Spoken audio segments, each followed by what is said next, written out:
Hi.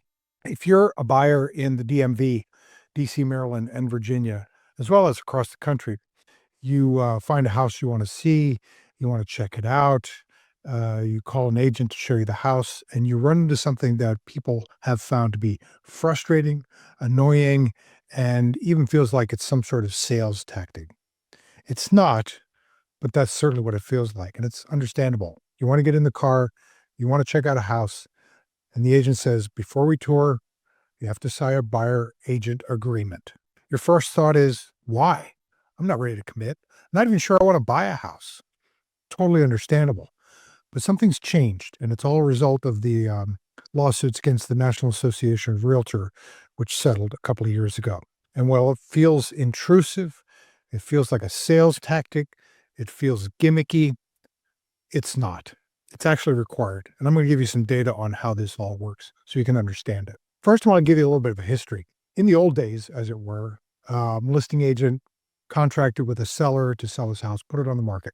At that time, going back quite a few years, all agents essentially worked as representatives of the seller. So the listing agent listed the property and other agents brought buyers, that sort of thing, but they were still considered as if they were working for the seller. So one-sided, not fair. So if you were trying to buy a house, you really didn't have much of a representation of your interest in the transaction. Everything benefited the seller. So in the 1990s, buyer agency began to arise and become more favorable, and many and most states now recognize buyer agency. So we basically have a representative for the seller, the listing agent, and we have a representative for the buyer agent, and both are separate and both are valid under the law. Now, up until not too long ago, most areas allowed what was considered and called and referred to as presumptive agency, meaning that if you called an agent up and he took you out to see a few houses and he was operating as if he were your agent, it was presumed under the law that he was your agent and he had all the rights as a buyer agent, you had all the rights as a client, and everybody was happy. Unfortunately, since things weren't in writing, it often got confusing. And if there were disputes, it sometimes wasn't clear who, in fact, was working for the seller or who was working for the buyer. And it became clouded and gray and became a big problem. So in 2016, Maryland got rid of this whole idea of presumed agency. So now in Maryland, from that point going forward, in order to represent a buyer, an agent had to have a buyer agency agreement in place. Everything in writing shows the length of the term, what his responsibilities were to you, what the fee was and how it got paid, all those sorts of things. So in Maryland, the whole idea of presumed agency went away in 2016, and buyer agency became something that now had to be signed. So fast forward now here to 2024.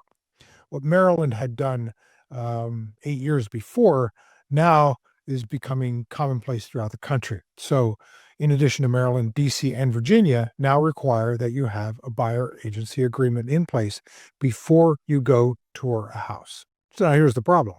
If you bought houses before, you called somebody up, maybe it's the agent you used before, maybe it's another agent, you said, hey, I want to see this property.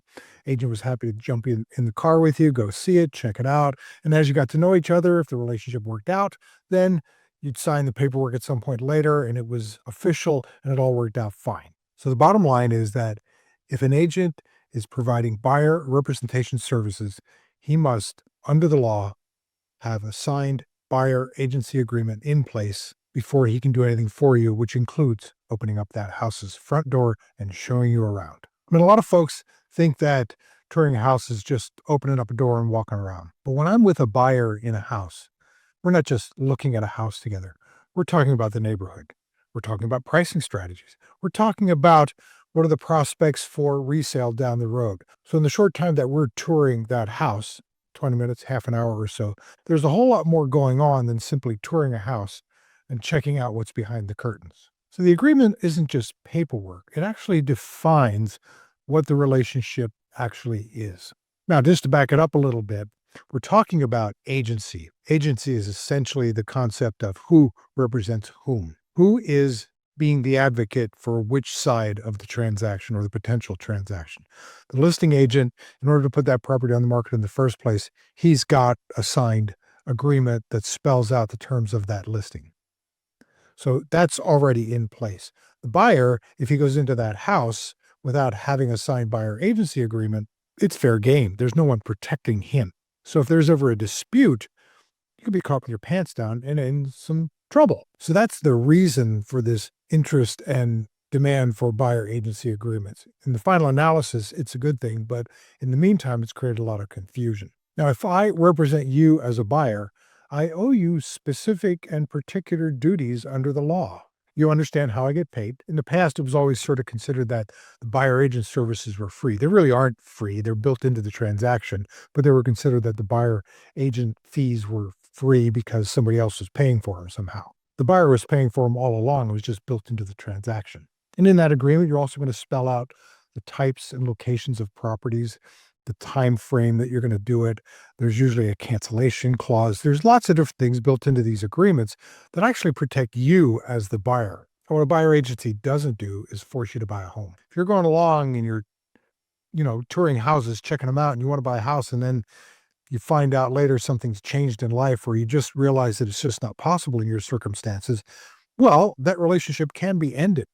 So no one's going to hold a gun to your head to buy a house. You're not marrying the agent. You're just agreeing to certain terms for a period of time that governs that relationship while you're working together.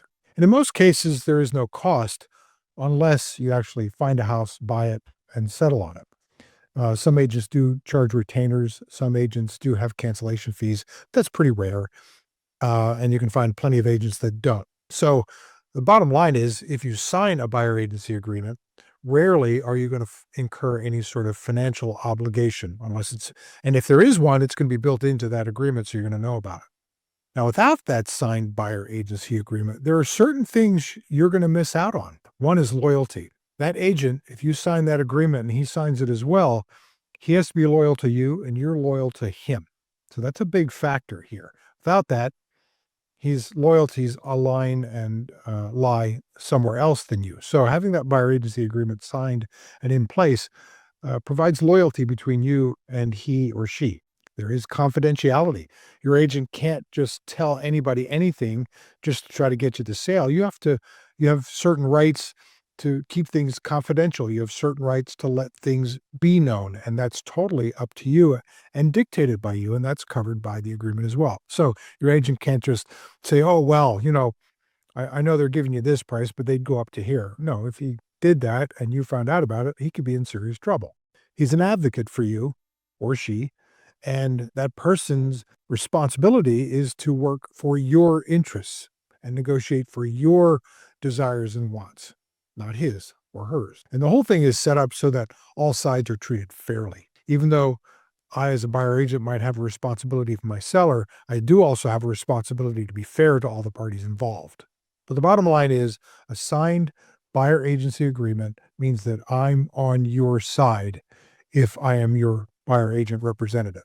Now, one thing that has been a real benefit, I think, in terms of buyer agency contracts is compensation. Now it is clearly spelled out who is paying whom.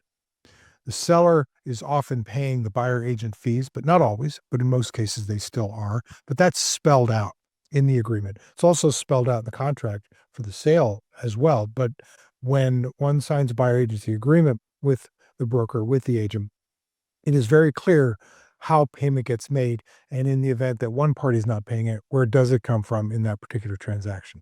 In the past, it was a little vague. It was shared. It was not clear. And it all felt like buyer agents they were hired for free by any buyer that was going to purchase a home. In reality, all buyer agents were paid through the transaction.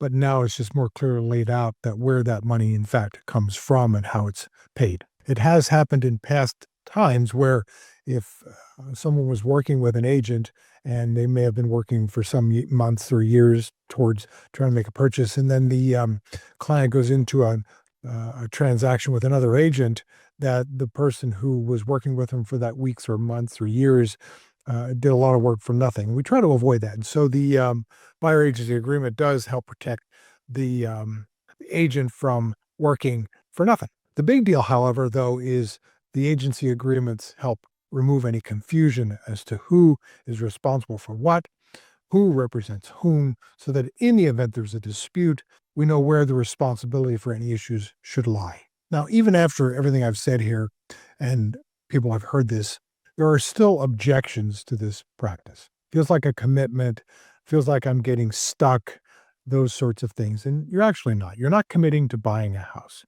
You're committing for a period of time to work with a professional to help you find a house. That relationship isn't working out, you will have the right to fire him. There are provisions in the contracts to separate that relationship if it's not working out. So it's not like you're stuck with that person from here to eternity. But you are committing that you will give that person a fair try and you will work with them and not someone else. And you will commit to them. And only if it's not working out will you end that relationship, and you'll do that formally. And quite frankly, if you're not ready for a long-term agreement, sign a shorter one. Most agents will respect your wishes and start with a shorter period of time. And then if you got to know them a bit, you've worked well together for a little while, then of course you can extend it. But at least then that gives you the ability to bow out quickly if you just really don't want to commit. Make it a shorter term rather than a longer term. That's one way around feeling like you have a long-term commitment you don't want. Now, none of this stops you from going to open houses. You can spend all day Saturday, all day Sunday, touring open houses in the area, and you're not violating anything one little bit. You can feel free to do that. If there are open houses, if there are private showings of just that house by an agent, and you can go to see the builders for discussions on whether a new build is your best option. So none of those things are precluded. None of those things are a problem. Just they can happen just like they always do. Go to all the open houses you want. That's not a problem. But if you want an agent to show you a house and represent your interests while showing that house, you do need to have a signed buyer agent agreement in place prior to that showing. Okay, so let's say you do find someone who will take you around to see a few homes without having a signed buyer agency agreement in place. So he takes you around, he or she, you see a few houses, you like them, you get along okay. So the agent assumes that he or she is now your representation in the search for a home. Later on, you do this again with perhaps another agent. Now, who represents whom? And then you walk into a house and you call the listing agent to show you who represents the seller, and now he or she decides that you are going to be an unrepresented person. So now you've got potential for confusion, potential for a dispute, and it can get ugly and it can get nasty. So having the signed buyer agency agreement in place prevents that thing from the get-go. So like I said, if you don't want to get involved in a long-term arrangement with someone just yet, sign a shorter term. Go for a couple of weeks or a month or whatever you two can come to terms on. Then it's clear, it's clean, you do have representation, but maybe you're not ready to make that long-term commitment, and that's fine. At any rate, the whole point of a buyer agency agreement is to protect the parties involved. You as the buyer, the agent as the agent, so that everyone knows what's being looked for, where it's being looked for, how long it's going to take, how everybody gets paid, what are the responsibilities, what are the rights. Without that, it can get cumbersome, it can get confusing, and it can become a legal mess. So the simple thing is to arrange for a buyer agency agreement at the start. Tailor it to your needs. If you're not ready for a long term, make it a shorter term. If you are looking in different areas and you want a different agent for each area, say different states, make them specific for that as well. But put it in writing. That way there's no doubt. You don't get into trouble. The agent doesn't run a financial or legal risk. And everybody at the end of the day is happy with how it worked out. Enjoy your home search. Find the home of your dreams. Work with an agent you really enjoy. And come away from that settlement table smiling. I'll talk to you soon.